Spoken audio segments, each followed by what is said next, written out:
आणि आमचं डेकोरेशन बघूया. तर ह्या बघा आमचं ओरिजिनल फुलांचा डेकोरेशन. सूर्यफूल आणि गुलाब लावलेलो असो, कामिनी पण असे ऍड असा, खाली ऑयसिस बॉक्स लावलेला असो. ह्यो आमचं लालबागच्या राजासारखं गणपती असा, एकदम फुलांच्या मध्ये एकदम सुंदरपणे बसलेलो असा. असं आम्ही डेकोरेशन पूर्ण घरात केलेलं असो. 5 दिवसानंतर आम्ही हे डेकोरेशन करतो. तर बघा तुमका कसं वाटलं या कॉमेंट मध्ये सांगा. फुलं दाखवते तुमका जेव्हा फ्रेश फुलं दाखवते, फ्रेश एकदम असं. हे बघा आमचं गणपती फुलात बसलेलो गणपती असा. बघा कसं चांगलं वाटतं. हा सगळा टेबल बिबल ठेवलो आम्ही, जागा नव्हती म्हणून टेबल ठेवलं, ह्याच्यावर कार्पेट घातलं आणि वेळ ठेवलं. हे बघा मूर्ती कशी वाटली आमका कमेंट करून सांगा.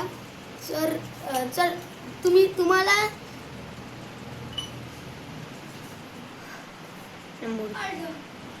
भारीतलं एक गणपती.